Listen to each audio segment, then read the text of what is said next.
Oke, baiklah. Sebagai awalan sebelum kita mulai FGD untuk materi fisikanya, ada beberapa hal yang ingin saya sampaikan. Yang pertama adalah terkait dengan persiapan apa target belajar kita dalam persiapan UTBK ini. Nah, UTBK ini kan sebagaimana kita ketahui telah menggunakan sistem penilaian IRT, Item Response Theory. Jadi, penilaiannya itu tidak lagi menggunakan penilaian salah -1, betul +4, dan kalau kosong 0, tidak lagi seperti itu. Melainkan memperhitungkan tiap butir respon. Jadi tiap butir jawaban itu diperhitungkan. Jumlah yang menjawab, kemudian jumlah yang menjawab salah, jumlah yang menjawab benar, bahkan kemudian dalam metode statistiknya itu ada ukuran kemungkinan untuk jawaban random atau ngawur istilahnya ya, jawaban ngacak. Nah, jadi ada jawaban ngacak, jawaban ngawur, yang kalau dalam istilah statistiknya itu istilahnya adalah acak atau random. Nah, jadi kalau dalam kita UTBK itu jawabannya asal klik saja, tidak membaca soal, tidak memperhitungkan, tidak menghitung-hitung dulu, tidak mempertimbangkan kesulitan soal. Nah, itu kita asal menjawab, namanya jawaban ngawur ya kalau kita menyebutnya. Nah, kalau dalam istilah statistiknya berarti itu peluang jawaban random. Nah, itu dalam penilaian IRT itu juga diperhitungkan. Nah, karena dalam penilaian IRT itu jawaban random diperhitungkan, maka hasil akhirnya itu nanti pasti akan jatuh kepada distribusi normal. Distribusi normal. Sebentar. Nah, tadi sudah saya siapkan kurva distribusi normal untuk menjelaskan. Sebentar saya buka dulu gambarnya. Nanti saya share screen kalau sudah siap gambarnya.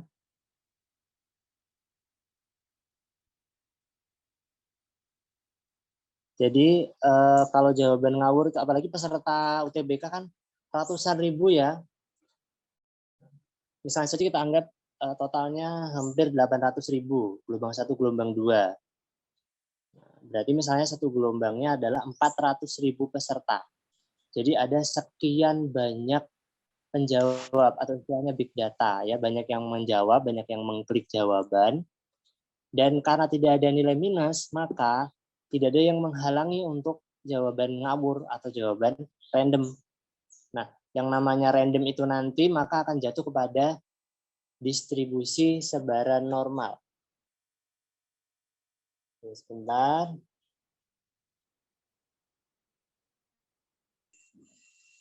Oke, jadi karena tidak ada jawaban minus, maka tidak ada yang menghalangi untuk menjawab ngawur atau random. Dan dengan sekian banyaknya peserta, ratusan ribu sebanyak tadi, maka hampir dapat dipastikan sebagian besar akan banyak jawaban random. Nah, ketika banyak jawaban random, maka akan jatuh kepada sebaran normal. Jadi sebaran normal itu seperti ini. Jadi bisa dilihat kurvanya ya. Jadi yang paling kiri ini yang jawaban yang nilainya kecil. Nah, kemudian jadi yang paling kiri nilainya kecil, dan yang paling kanan itu nilainya sangat bagus. Kalau kita lihat maka yang paling banyak, jadi yang berada di gunung ini ya, yang bentuknya gunung ini, yang berada di gunung ini berarti nilainya apa? Nilai yang rata-rata.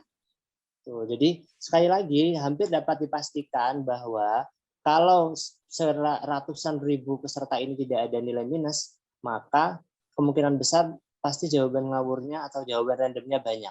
Dan kalau jawaban randomnya banyak, maka hasil akhirnya nanti akan jatuh kepada distribusi normal. Artinya yang nilai sangat jelek, itu nanti jumlahnya sangat sedikit.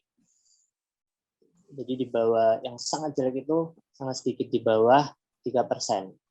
Nah, kemudian yang 14% agak bagus, Lalu yang 60 hampir 70% ini, nah yang 70% ini yang nilainya nilai rata-rata tadi, yang mayoritas. Dan 14% lagi, yang 14% lagi jawaban agak ke kanan, ini agak slow ya ininya, agak slow. Dan yang jawabannya sangat bagus juga lebih sedikit lagi. Nah, lalu tujuan kita belajar ini persiapan ketiganya apa? Tujuan belajarnya adalah mengurangi jawaban kita yang random, mengurangi jawaban kita yang ngawur ya. Jadi kalau kita bisa mengurangi jawaban kita yang ngawur atau random, maka kan bisa menggeser skor nilai kita nanti dari yang kalau banyak random itu hampir dipastikan mayoritas akan jatuh di tengah sini. Nah, itu akan bisa menggeser ke kanan. Makin banyak jawaban kita ngawurnya yang berkurang, akan makin besar peluang kita untuk bergeser ke kanan di sini. Jadi persentasenya, dan ini sangat mungkin sekali. Kenapa? Karena pesertanya kan tadi, bayangkan 400-an ribu. Nah, sementara adik kalian kan hanya sepersekian persennya. Jadi kalau ada adik belajar dengan giat, mengurangi jawaban yang ngawur, itu insya Allah pasti akan bisa menggeser skornya dari yang asalnya jatuh di tengah di sini, akan bisa menggeser ke kanan. Nah, jadi ingat ya, tujuan belajar kita adalah mengurangi jawaban yang ngawur atau random. Supaya dalam distribusi normal ini kita tidak tergolong ke golongan mayoritas yang di tengah ini yang persaingannya sangat ketat, nilainya hampir sama semua. Jadi udah terbukti di UTBK sebelumnya, kalau ada yang sering ngawur jawab soal itu pasti hampir dapat dipastikan nilainya segitu-segitu aja. Jadi mirip-mirip. Nah, sementara yang menjawab soalnya lebih sungguh-sungguh, nah itu dia lebih tinggi. Jadi kenapa bisa seperti itu? Karena tadi menggunakan metode statistik untuk penelitian ilmiah. Nah, ini pengantar dari saya. Ingat ya, tujuan belajar kita adalah mengurangi jawaban yang random atau ngawur supaya menggeser posisi kita yang tadinya kemungkinan besar di sini supaya kemungkinannya akan jatuh ke kanan di sini. Dan memang ini secara persentase pasti akan lebih sedikit. Jadi semangat ya belajarnya mulai sekarang. Ingat, mengurangi jawaban yang ngawur, mengurangi jawaban random supaya tidak terjatuh kepada distribusi normal yang mayoritas di tengah ini. Oke, ini saya yang pertama ya, supaya belajarnya semakin semangat. Nah, apalagi untuk fisika ini, dulu waktu pertama kali UTBK menggunakan IRT, itu jumlah soal fisikanya adalah 20 soal. Nah, kemudian kena pandemi kemudian tinggal TPS saja, lalu di tahun berikutnya muncul fisika lagi, tapi jumlah fisikanya ternyata yang tadinya 20 sekarang tinggal menjadi yang pada kemarin ya, tinggal 13 soal. Nah, artinya apa? Artinya panitia itu menganggap bahwa ternyata kalau jumlah soal fisika 20 itu terlalu banyak. Dan saya pikir kalau 20 soal terbanyak kembali normal lagi 15 seperti pelajaran yang lain kan. Ternyata tidak, malah ada yang banyak yang cuma mendapat fisika itu 13 soal. Nah, artinya bahwa ketika fisika itu soalnya banyak yang tidak menjawab di situ. Artinya apa? Kalau berhasil menjawab di situ, berarti itu peluang untuk mendapatkan skor tinggi. Ingat loh ya, walaupun tidak ada nilai minus, kalau jawaban kita salah, maka memang tidak mengurangi skor kita, tetapi akan menambah bobot saingan kita yang jawabannya benar. Tuh.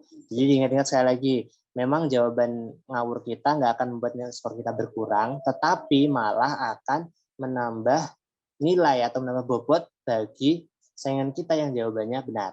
Tuh, makanya saran saya adalah jangan jawab ngawur, belajar gitu. Karena kalau ngawur nggak belajar juga bisa, ya kan? Tinggal klik gitu, ya kan? Tuh. Oke, sekarang kita lanjutkan diskusi kita untuk materi fisika. Oke, saya akhiri dulu screen saya yang ini.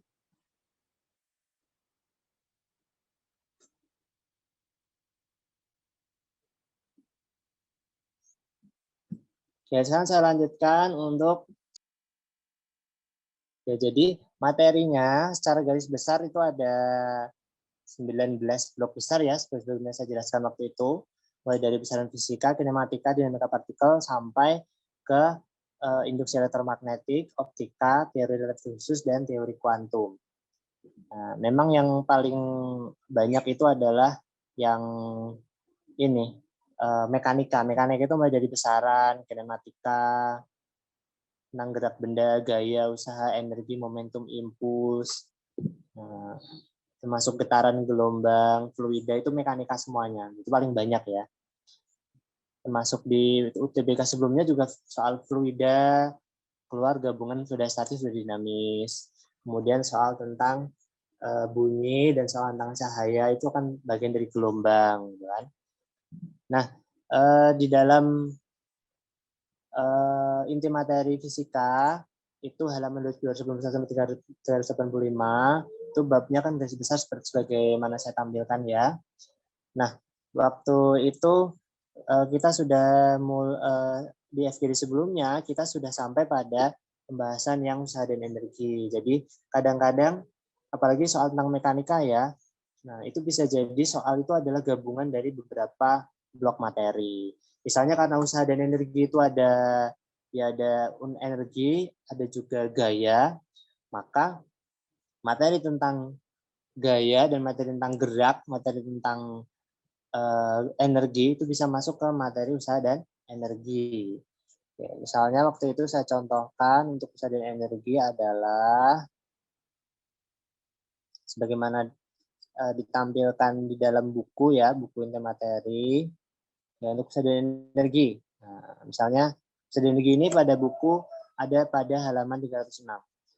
Jadi usaha dan energi ini dia umumnya pasti konsep terpadu dengan blok materi yang lain. Nah, misalnya contoh soal yang di buku, nah, tentang benda bergerak. Nah, benda bergerak kan berarti dia kinematika. Lalu ada gaya. Nah, gayanya di bidang miring licin, gaya 2 Newton. Pada bidang miring licin, kemiringan 30 derajat, sepanjang 2,5 meter. Lalu usaha total gaya pada balok sampai pada ujung lintasan bidang miring adalah minus 45 Joule. Nah, dengan kecepatan gravitasi 10 meter per second kuadrat, berarti panjang lintasan kasarnya berapa? Jadi bendanya meluncur pada bidang miring, licin, kemudian ketika menaiki sampai di atas, di bidang datar, itu kasar lama-lama berhenti. Ini termasuk soal yang bacaannya agak panjang, jadi berdasarkan pengalaman UTBK kemarin, kalau ada soal yang bacanya panjang, padahal ada soal yang bacanya panjang tapi mengerjakannya mudah. Tapi kenapa skornya kok malah maksudnya ratingnya dari hasil jumlah yang menjawab dan tidak menjawab itu malah ratingnya tinggi. Kenapa? Karena berarti ada ini kemampuan literasi atau membacanya yang kurang di situ. Jadi kalau ada soal yang panjang, sebenarnya ada soal fisika ada yang lebih panjang daripada ini ya teksnya. Tuh, tapi justru yang lebih panjang ternyata mengerjakannya lebih mudah. Jadi itu ada soal-soal seperti itu. Oke, ini termasuk soal panjang, maka untuk pembahasannya kita gambarkan dulu. Jadi supaya lebih mudah digambarkan. Oke, coba kita lihat.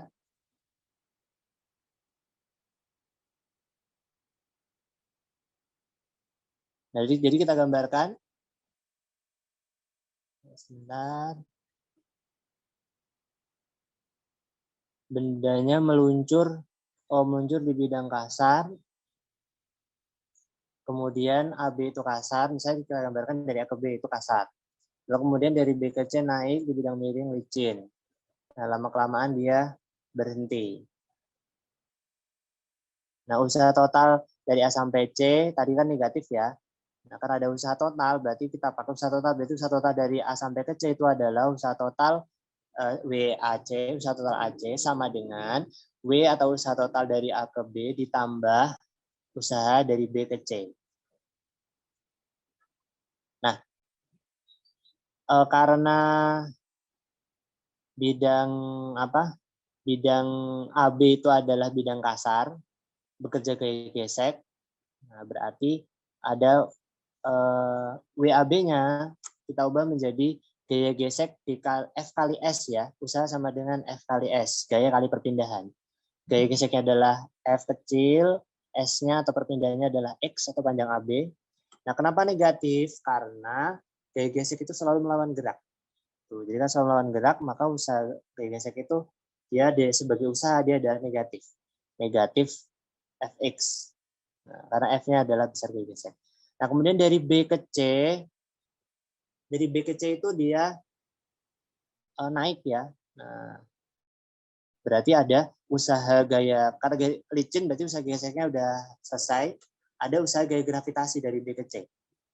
Nah, dari B ke C usaha gaya gravitasinya adalah negatif dari perubahan energi potensial gravitasi. Tuh, jadi kalau benda yang terkena gaya gravitasi, maka usaha itu kan rumus umumnya perubahan energi potensial. Tapi kalau gayanya adalah gaya gravitasi, nah, usaha gaya gravitasi itu adalah negatif dari perubahan energi potensial. Oke, jadi bisa dilihat di layar. Usaha AC sama dengan negatif Fx dikurangi perubahan EP. Nah, jadi dua-duanya negatif. Yang pertama negatif Fx karena arah gaya gesek melawan gerak, makanya negatif. Lalu yang kedua negatif juga. Nah, negatif delta EP atau negatif MBH. Kenapa negatif? Karena usaha gaya gravitasi itu memang negatif perubahan energi potensial. Nah, kemudian kita turunkan lagi. Gaya geseknya tadi sudah ada ya, yang 2 Newton tadi. Panjang lintasannya adalah X. Lalu untuk di bidang miring, yang biasanya mg itu kalau gaya gravitasinya vertikal, m kali g gaya berat ya. Tapi kalau di bidang miring, mg sin theta. Jadi mg sin theta dikalikan dengan s-nya. S-nya itu adalah panjang lintasan dari B ke C. Oke, kemudian kita masukkan tadi nilai-nilainya. Usaha total dari A ke C tadi disebutkan dalam soal negatif 45. Lalu besar gaya geseknya adalah 2, berarti min Fx adalah minus 2x. Kemudian dikurangi mgs sin theta. Masanya ada 2 kg, G-nya percepatan gravitasi, S di sini adalah panjang lintasan DC. Kemudian dikali dengan sin kemiringan bidang miringnya. Nah, maka kita peroleh negatif 45 sama dengan negatif 2x minus 25, maka kita peroleh X atau panjang lintasan AB adalah 10. 10 apa ini? Karena tadi satuannya adalah SI semua, maka X-nya adalah 10 meter. Maka jawabannya adalah yang E. Jawabannya yang E tadi ya. Oh, salah saya. Oke, ini untuk pembahasan usaha dan energi yang dia gabungan. Nah, sekarang kemudian tentang mekanika yang lain adalah momentum dan impuls. Momentum dan impuls ini pengalaman dari TBK yang ada fisika itu ya, momentum impuls itu selalu keluar ya. Momentum impuls selalu keluar. Nah, ya mudah-mudahan saja nanti keluar lagi atau enggak ya. Nah, ya intinya belajarlah ya. Kalau kita belajar momentum dan impuls, kita harapkan kemungkinan besar nanti keluar. Oke, kita lihat momentum dan impuls ini pada buku inti materi ada pada halaman 310. Nah, biasanya yang keluar itu pasti soal tentang ya momentum ya impulsnya. Jadi hubungan momentum dan impuls pada peristiwa-peristiwa mekanika benda. Nah, atau pada peristiwa tumbukan. Jadi tumbukan itu juga ada peristiwa, ada besar momentum dan impuls. Nah, misalnya contoh soalnya. Sebuah bola bermasa 200 gram bergerak dengan laju 6 meter per second menuju dinding dengan arah tegak lurus. Bola tersebut menumbuk dinding dan dipantulkan tegak lurus dinding dengan kecepatan 4 meter per second. Tuh, hati-hati ini. Tadi awalnya dia menuju dinding, kemudian nabrak, menumbuk, lalu dipantulkan. Berarti dia berbalik arah. Nah, kalau berbalik arah, berarti nanti kecepatan setelah menabrak dinding itu harus jadi negatif. Jika besar gaya diberikan pada dinding adalah 10 Newton, maka selang waktu bola menyentuh dinding saat tumbukan adalah... Oke, kita lihat pembahasannya. Pertama tadi masanya 200 gram ya, dengan gaya 10 Newton, yang kecepatan awalnya 6 meter per second, dia berubah jadi negatif 4 meter per second. Nah, negatifnya ini dalam kalimat teks soal tadi dinyatakan dengan arahnya yang berlawanan tadi setelah menabrak. Yang berikutnya adalah kita gunakan konsep tadi, impuls sama dengan perubahan momentum. Jadi I sama dengan delta P, itu impuls sama dengan perubahan momentum. Nah, impuls itu adalah gaya kali selang waktunya. Jadi kalau kita ngasih gaya ke benda, memukul, menendang, melempar, itu kan kita ngasih gaya, tapi kan nggak terus-terusan ya, hanya beberapa waktu tertentu. Jadi memukul, melempar, menendang, nah itu impuls. Ada gaya, ada waktunya. Nah, sama dengan perubahan momentum. Momentum itu massa kali kecepatan. Karena perubahan momentum berarti massa kali kecepatan setelah dikenai impuls dikurangi V1, kecepatan sebelum dikenai impuls. Ya, jadi di sini V2 min V1 karena memang selisih atau perubahan ya. Nah, akhir dikurangi awal, perubahan itu seperti rumusnya. Nah, sementara ketika dimasukkan ke dalam rumus ini, nah gayanya kan tadi 10 Newton, sisi waktunya ditanyakan. Sama dengan massanya tadi 200 gram. Nah, sementara gaya dan kecepatannya satuan SI, Newton dan meter per second. Maka massa 200 gram ini dalam rumus ini kita ubah menjadi kilo, yaitu 0,2 kilo. Kemudian kecepatan V2-nya setelah menabrak itu adalah negatif 4. Jadi kalau lupa tidak menuliskan negatif, biasanya nanti pasti keliru ya. Jadi harus hati-hati. Arah dalam pembahasan momentum dan impuls itu diperhatikan karena termasuk besaran vektor. Oke, dengan demikian diperoleh hasilnya selisih waktunya adalah 0,2 second. Maka kita peroleh jawabannya adalah A. Nah, ini contoh soal tentang impuls dan momentum yang menggunakan konsep impuls dan momentum. Jadi ini yang kita bahas dalam contoh soal ini yang impuls sama dengan perubahan momentum.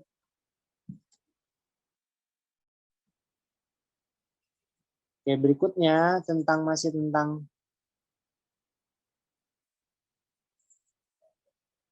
tentang mekanika. Nah, ini adalah dinamika rotasi dan kesetimbangan benda. Nah, kalau dalam buku ini di halaman 314. Nah, biasanya ada dua jenis soal, yaitu soal tentang benda pejal yang berrotasi. Maaf ya, ada yang kirim pesan belum saya matikan notifnya. Jadi kalau nggak benda pejal yang berrotasi atau benda pejal yang diam, setimbang. Nah, dalam soal ini adalah benda pejal yang berrotasi. Benda pejalnya ini adalah katrolnya. Jadi katrolnya, putaran katrol ikut dihitung. Rotasinya katrol. Oke, dalam soal ini disebutkan dua buah balok bermasa M1 3 kg dan M2 1 kg dihubungkan dengan tali yang bergerak tanpa selip melalui sebuah katrol. Katrolnya berbentuk silinder pejal yang bermasa 2 kg berjari-jari 20 cm yang berotasi tanpa gesekan pada porosnya seperti pada gambar. Permukaan datar tempat benda M1 licin. Dengan percepatan gravitasi 10 meter per second kuadrat, tegangan tali yang menarik benda M1 adalah, ini tanyakan tegangan tali yang menarik M1. Ya, maka kita gambarkan dulu pada ininya, pada diagram hubungan dua benda ini, garis gaya yang bekerja. Jadi pembahasan pertama kita analisis diagram garis gayanya. Biasanya memang soal model seperti ini yang harus digambar dulu, dianalisis, nah cukup panjang cara mengerjakannya. Yang pertama, M1 dia ditarik ke kanan oleh tegangan tali. Jadi T1 bagi benda M1 adalah ke kanan. Nah, sementara bagi katrol, nah T1 ini karena dia diikat ke benda M1, maka T1 bagi katrol adalah arahnya ke kiri. Kemudian katrol ini juga ditarik oleh tali yang ke bawah. Nah, tarikan tali ke bawah bagi katrol itu T2 arahnya ke bawah. Sementara bagi benda M2, tali itu menahan bendanya. Jadi menahan laju benda waktu bendanya jatuh ke bawah. Jadi M2 itu ada gaya berat benda W2 ke bawah, lalu ke atasnya dia ditahan oleh tali T2. Ya, jadi pada benda M1 ada gaya T1, pada katrol ada T1, ada T2, ke kiri dan ke bawah. Lalu pada benda M2 ada gaya tarik T2 yang ke atas dan W2 yang ke bawah. Nah, setelah itu kita perhatikan arah gerak bendanya. M1 bergerak ke kanan, M2 bergerak turun. Nah, arah geraknya itu pentingnya untuk apa? Arah geraknya pentingnya adalah untuk menentukan mana yang garis gaya positif, mana garis gaya negatif. Ya, misalnya, pada benda M1, ya, di bawah gambar itu pada benda M1, sigma F1 atau resultan gaya pada benda 1 adalah sama dengan, jadi kan rumusnya sigma F sama dengan M kali A. Tuh, resultan gaya sama dengan massa kali percepatan. Resultan gaya pada benda 1 sama dengan massa benda 1 kali percepatannya. Nah, gaya pada benda 1, yaitu benda M1 hanya T1 saja. Karena hanya T1 saja, berarti sigma F1-nya hanya T1, lalu sama T1 ini sama dengan M1 kali A. Sementara pada benda 2, pada benda M2, rumus umumnya sama, yaitu sigma F sama dengan M kali A. Resultan gaya sama dengan massa kali percepatan. Jadi, karena M1 dan benda M2 ini adalah benda bergerak lurus. Nah, sigma F2-nya ada, atau resultan gaya pada benda 2 adalah, nah ini bukan T2 min W2 ya, melainkan W2 min T2. Kenapa? Karena W2 itu yang searah gerak, arah geraknya ke bawah.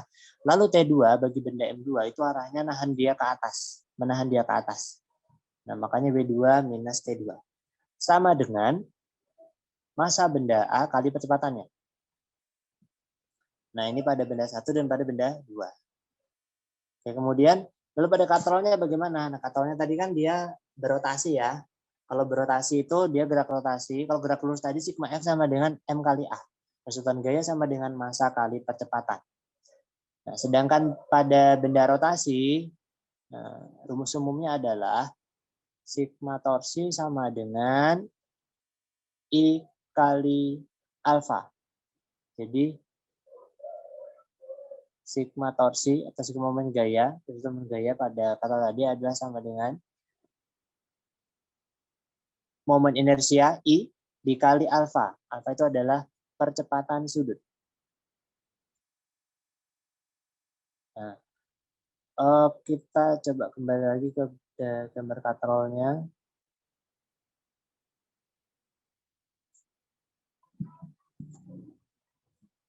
Nah, katrolnya kan dia berputar searah jarum jam.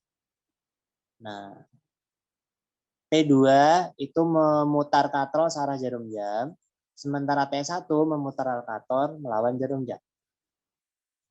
Jadi, karena T2-nya tadi memutar alkatrol searah gerak rotasi, nah, jadi perhatiannya jangan bukan melawan jarum jam dan searah jarum jam ya, melainkan arah gerak rotasinya. Kalau arah gerak rotasinya yang ditimbulkan momen gaya tadi searah dengan arah gerak rotasinya, berarti momen gaya positif. Kalau arah rotasi yang ditimbulkan oleh momen gaya tadi berlawanan dengan rotasi benda, maka momen gayanya negatif. Jadi resultan momen gayanya T2 kali R dikurangi T1 kali R, itu adalah momen gaya T1, momen gaya T2 melawan momen gaya T1. Momen gaya itu gaya kali jari-jari. Jadi kalau momen gaya T2 ya T2 kali R. Kalau momen gaya T1, T1 kali R. Nah, kemudian sama dengan momen inersia I, nah itu KMR kuadrat. Jadi momen inersia sama dengan KMR kuadrat. Oke, jadi ini ya, KMR kuadrat ini ya. Nah, KMR kuadrat itu adalah I, momen inersia. Kemudian alfa itu percepatan sudut sama dengan A per R. Nah, A per R ini percepatan bagi jari-jari. Nah, maka persamaan ini bisa kita sederhanakan. Jadi yang R2 kuadrat dicoret dengan yang R ini ya. Jadi tinggal R-nya cuma 1 di ruas kanan. Nah, sementara di ruas kiri T2 kali R dikurangi T1 kali R. Jadi T1 T2-nya dikurung T kali R. Jadi R sebelah kiri coret 1 dengan R1 yang di sebelah kanan. Sehingga persamanya tinggal T2 min T1. Yang ini. T2 min T1 sama dengan KMA. Nah, tapi M ini KMA tadi M-nya massa katrol ya. Karena tadi ini adalah momen inersia katrol yang bergerak rotasi.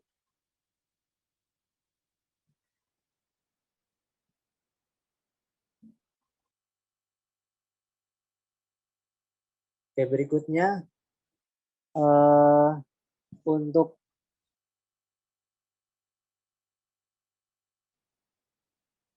T2-T1 tadi kita ganti dengan, nah, jadi T1 tadi kan berdasarkan analis pada benda M1 dan M2 itu kan diperoleh T1 sama dengan M1 kali A. Nah, ini W2 minus T2 sama dengan M2 kali A. Berarti kita ubah jadi T2 sama dengan W2 dikurangi M2 kali A. Nah, jadi T1-nya yang M1 kali A.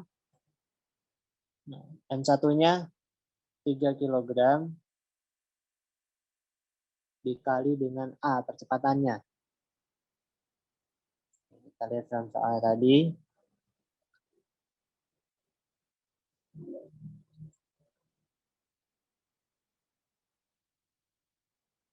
Benda bermasa 3 kg, benda bermasa 1 kg. Oke, berarti ini A-nya belum ketemu ini ya. Jadi masih T1 sama dengan M1 kali A. Lalu T2-nya sama dengan, tadi T2-nya adalah W2 dikurangi M2 kali A. Oke, jadi T2 min T1-nya kita ganti menjadi W2 dikurangi M2 kali A dikurangi M1 kali A. Nah, jadi ini T1 T2-nya diperoleh dari analisis benda M1 dan M2. Sementara ruas kanannya tetap sama dengan KMA dengan M-nya sebelah kanan adalah massa katrol. Nah, W itu kan sama dengan, nah antara ruas kiri ruas kanan itu sama-sama punya variabel A ya. Jadi antara ruas kiri ruas kanan ini ada M1 kali A ditambah M2 kali A. Yang ruas kanan ada KMA, ada A-nya. Makanya sama-sama punya A kita kumpulkan di satu ruas. Jadi minus M2A, minus M1A kita pindahkan ke ruas kanan. Lalu W2-nya tetap di ruas kiri. Tuh, jadi ceritanya dari W2 minus M2A minus M1A sama dengan KMA itu di ke bawahnya. Nah, itu M2A ini pindah ke ruas kanan, M1A juga pindah ke ruas kanan. Bersama dengan KMA. Ya, jadi di ruas kiri ini tinggal W2 saja. Nah, tinggal W2. Nah, maka karena sama-sama punya A, jadi M1 kali A tambah M2 kali A ditambah K kali massa katrol kali A sama-sama punya A. Nah, ini sama-sama punya A, maka A-nya difaktorkan. Jadi tinggal A dikali M1 plus M2 plus K kali M.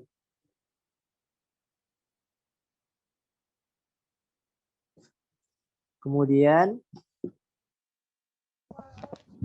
percepatannya sama dengan, jadi W2 tadi kan tetap di satu ruas ya. Masanya kita pindah ruaskan karena tadinya pengalim sekarang menjadi pembagi. Nah, sehingga percepatannya diperoleh W2 yaitu 10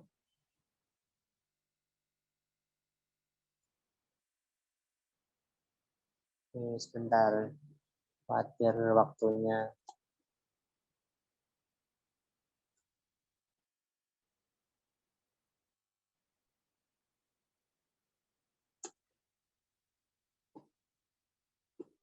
Ada iklan lewat. Oke, jadi diperoleh percepatannya adalah 10/5 atau 2 meter persegi kuadrat. Nah, A sama dengan 2 ini kita masukkan ke persamaan tadi yang T1 ke T2. Oh, yang tanyakan tadi T1 ya. Yang tanyakan T1 berarti hanya dimasukkan ke T1 sama dengan M1 kali A.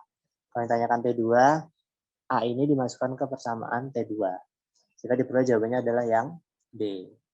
Nah, ini tentang mekanika dari gerak, gaya, usaha energi, momen gaya, momen inersia, impuls momentum. Kemudian Tentang mekanika yang lain adalah, ini kenapa nggak bisa?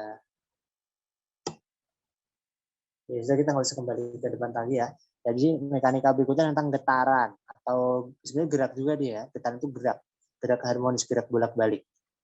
Nah, gerak itu bisa jadi getaran pada pegas, bisa getaran pada bandul. Nah, jadi biasanya selalu keluar itu getaran itu kalau nggak pegas ya bandul. Jadi antara dua ini.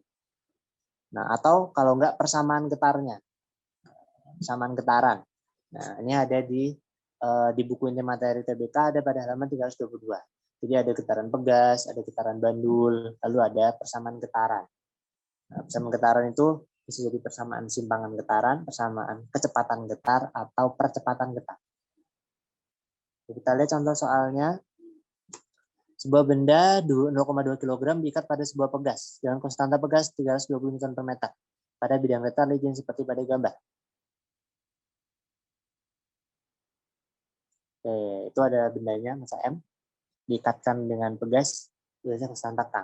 Jadi salah satu ujung pegas diikatkan ke tembok, salah satu lagi diikatkan ke benda bermassa M. Lalu pegasnya digetarkan. Nah, pada saat waktu T0, nah berarti ini mula-mula, jadi saat T sama dengan itu berarti mula-mula, itu bendanya punya kecepatan 5 meter per second. Nah, jadi mula-mula ketika mulai bergetar, yaitu melejit dengan kecepatan 5 meter per second. Cuman nanti kan dia pasti melambat, semakin cepat, melambat, semakin cepat gitu yang menjadi getaran ya. Nah, pertanyaan adalah persamaan simpangan dalam satuan SI. Persamaan simpangan, jadi dia menyimpang ke kanan, menyimpang ke kiri, merapat, merenggang. Jadi kadang dia terlalu ke kanan, kadang dia terlalu ke kiri, kadang pas di tengah. Nah, jadi ini tentang getaran pada pegas, dan dalam hal ini digabung dengan persamaan getaran. Ya, persamaan getarannya adalah persamaan simpangan Y sama dengan.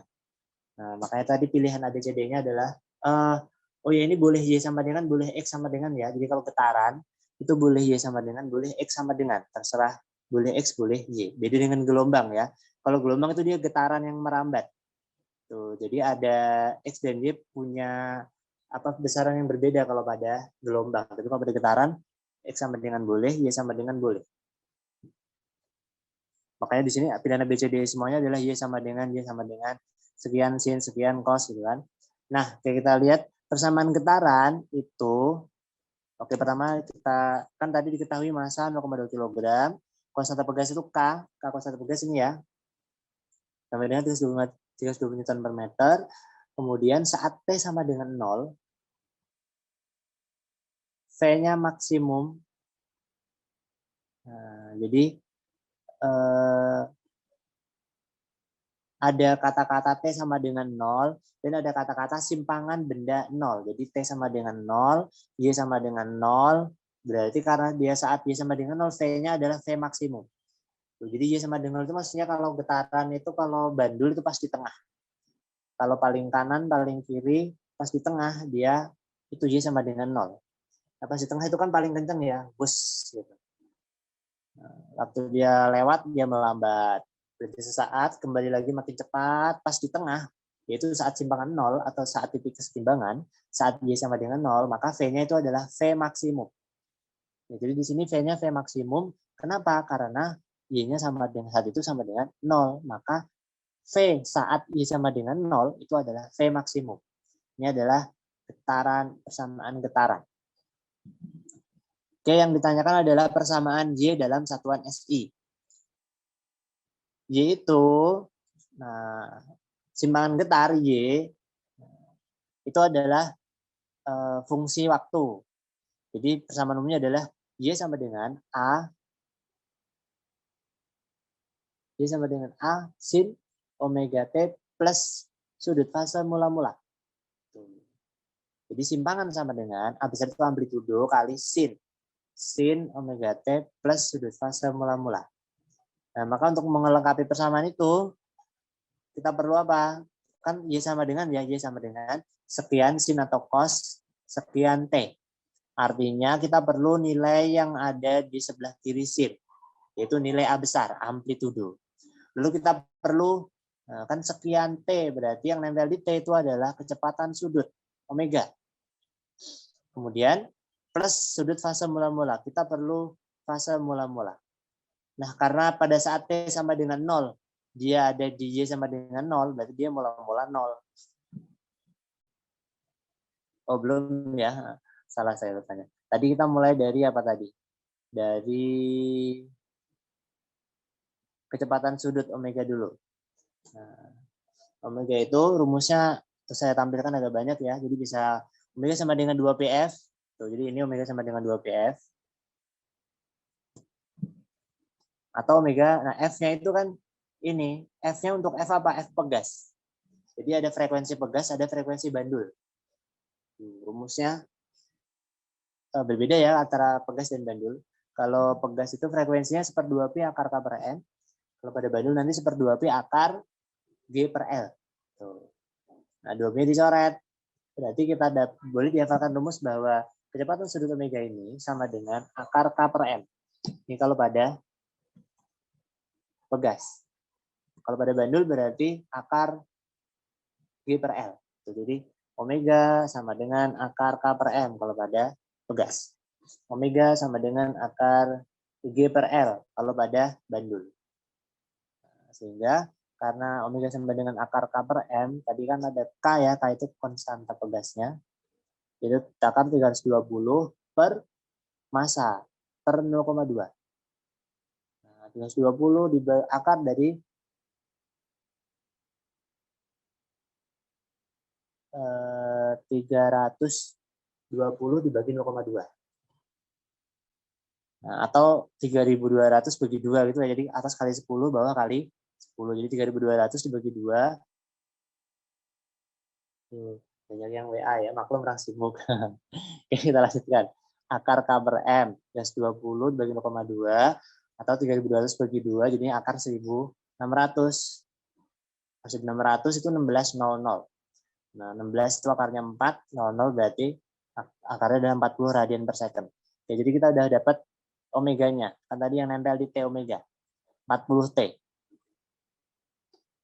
Nah, jadi pilihan jawabannya tadi ya hanya yang 40 T, 40 T, 40 T aja ya. Nah, tadi kan pakai sin ya, berarti sin 40 T. Berarti yang C atau E. Kita lihatkan dulu aja pembahasannya. Lalu kecepatannya, nah itu ada rumus kecepatan V sama dengan, jadi ada di dalam buku sudah disediakan. Nah, apalagi sudah disediakan ini ya, sudah disediakan ada buku kecil untuk ringkasan inti materinya saja, yang kalau fisika rumus-rumusnya saja. Ada juga buku yang isinya soal-soal. Tuh, jadi bisa kalau mau pelan rumus saja dilihat, oh rumus-rumus getaran nanti ada ini. V sama dengan omega akar A kuadrat min Y kuadrat. Nah, ada rumus ini. Nah, V-nya kan tadi 5. Nah, omega-nya tadi 40 akar A kuadrat min Y kuadrat. Nah, tadi kan 5 saat Y-nya 0. Nah, jadi Y-nya 0. Maka di sini kita peroleh amplitudenya, yaitu sebesar 0,125 meter. Oke, jadi sudah ada omega, sudah ada A. Nah, sekarang berapa sudut fase mula-mula? Nah, karena dia mulainya dari saat T sama dengan 0, dia Y sama dengan 0, berarti dia mula-mula dari 0. Karena mula-mula dari 0, berarti sudut fase mula-mula. Nah, kalau saat T0, Y-nya juga 0. Berarti sudut fase mula-mulanya pasti 0. Karena dia mulai dari 0. Maka kita peroleh persamaannya. Y sama dengan A sin omega T plus sudut fase mula tadi adalah Y sama dengan 0,125 sin 40 T. Jawabannya adalah yang C. Oke, setelah getaran biasanya gelombang. Gelombang. Ada persamaan getaran, ada persamaan gelombang. Nah, mirip sedikit ya. Jadi getaran gelombang hampir sama. Nah, cuman kalau gelombang ada tambahan-tambahannya. Kenapa? Karena memang gelombang itu getaran yang merambat. Jadi pada halaman 323. Ada gelombang itu ada persamaan gelombang berjalan, ada juga gelombang stasioner. Nanti gelombang stasioner itu ada ujung bebas, ada ujung terikat. Nah, untuk gelombang stasioner, ujung terikat, itu cukup dihafalkan salah satu saja, karena yang lain itu kebalikannya. Tuh. Oke, dari tadi kan kita bahas soal ya, coba. Sebenarnya saya mau share screen cara menghafalkan. Tapi ini loadingnya lama sekali ini ya.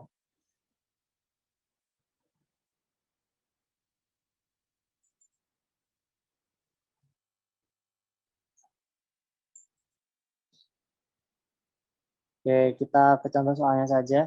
Jadi ingat tadi untuk gelombang stasioner cara menghafalkannya itu dihafalkan salah satu, ujung bebas saja atau ujung terikat. Nah, kalau saya tipsnya gini, kalau menghafal ke gelombang stasioner itu kan persamaannya Y sama dengan ada yang 2A sin KX cos omega T gitu kan. Ada yang Y sama dengan 2A cos KX sin omega T. Jadi cosinnya berkebalikan.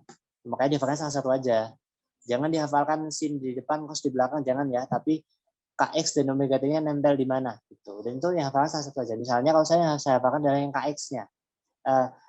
Cos-nya ya, saya hafal cos-nya. Jadi kalau cos KX, ya kan, cos KX, cos ada S-nya, KX S-nya berarti ujung bebas gitu ya. Nah, jadi kalau cos itu dengan X, berarti dia gelombang stasioner ujung bebas. Nah, dengerin ya. Nah, kalau cos KX bebas.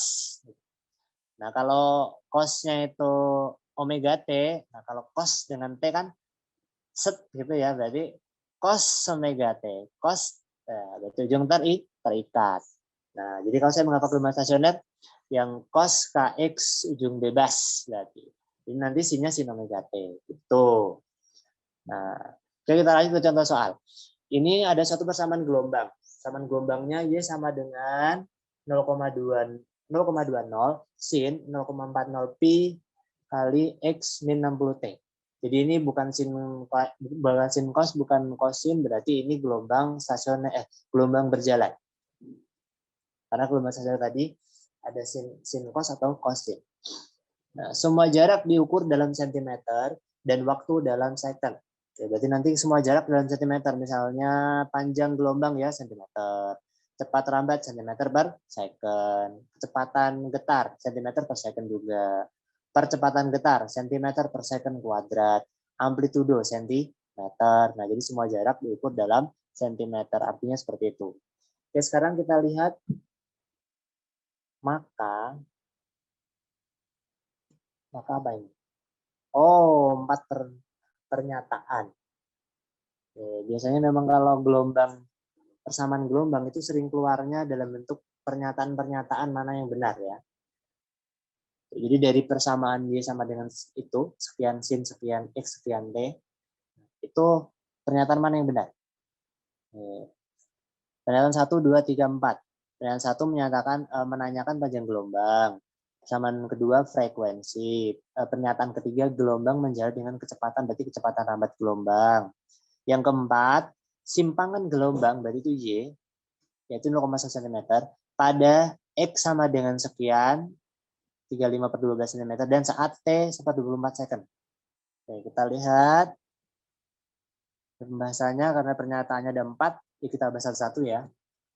Oke, persamaan gelombang itu kita tulis ulang dulu. Kenapa kita tulis ulang? Sebab umumnya kita menghafalkan di dalam rumus-rumus itu setelah sin itu langsung kurung ya. Jadi 0,20 sin 0,40 pi kurung buka X min 60 T kurung tutup itu ya. Nah, itu kita ubah dulu menjadi, jadi 0,40 pi-nya kita kalikan ke X dan kita kalikan ke 60 T. Sehingga persamaannya menjadi, jadi dari yang ini ya, nah ini persamaannya, kita lihat. Nah, Y sama dengan 0,2 sin 0,4 px min 24 pt. Nah, jadi persamaan kedua ini 0,40 pi-nya kita kalikan ke dalam.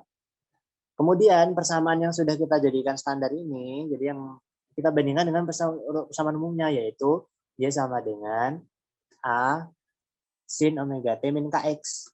Tuh, jadi kan, oh yang di sebelah kiri sin itu adalah A, amplitudenya 0,2 cm. Oh, tapi di dalam pernyataan studi tadi nggak ditanyakan ya. Kemudian yang nempel di X itu adalah K. Berarti K-nya sama dengan 0,40 px. Hati-hati loh ya. Nah, persamaannya yang sering kita hafalkan omega T min KX. Nah, tetapi tidak menutup kemungkinan menuliskannya bukan omega T min Kx, tapi dalam soal tadi 0,40 px min 24 pt. Jadi jangan sampai terjebak yang di sebelah kiri itu omega, yang sebelah kanan K, jangan ya. Lihat yang nempel di X apa, yang nempel di T apa. Tuh, jadi yang ditempeli oleh X itu adalah K. Jadi 0,40 px, maka K-nya adalah 0,40 pi. Sementara yang ditempeli oleh T, atau yang menempel pada T, itu adalah omega. 24 pi T, jadinya 24 pi radian per second adalah omeganya. Oke, ternyata cuman sekadar ini aja belum ada yang ditanyakan ya. Pernyataan 1 tentang panjang gelombang. Panjang gelombang itu diperoleh dari rumus K sama dengan 2pi per X. Itu ya. Jadi dari K itu kita bisa peroleh panjang gelombang. Yaitu panjang gelombangnya 2pi per K.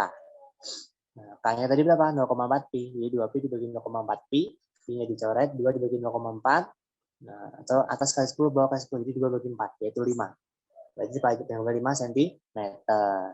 Kemudian tadi ada yang nempel di T itu adalah omega. Dari omega kita bisa dapat bisa frekuensi, bisa periode. Karena kan omega bisa 2pf, bisa 2pi per periode gitu ya. Sehingga dari persamaan omega ini W sama dengan 2pf atau omega sama dengan 2pf, F-nya adalah omega per 2pi. Omega tadi yang menempel di T. Jadinya 24pi per 2pi sama dengan 12 Hz.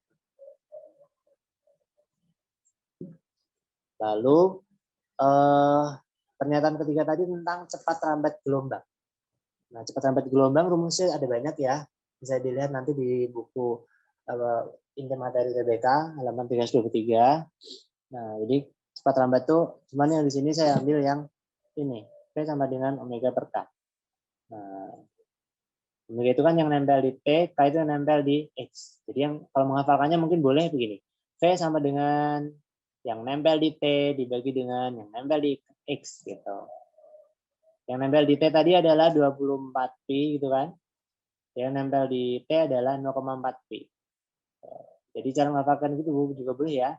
Jadi kecepatan merambat gelombang itu adalah kalau diketahui persamaannya yang nempel di T dibagi dengan yang nempel di X. Kita peroleh cepat lambatnya 60.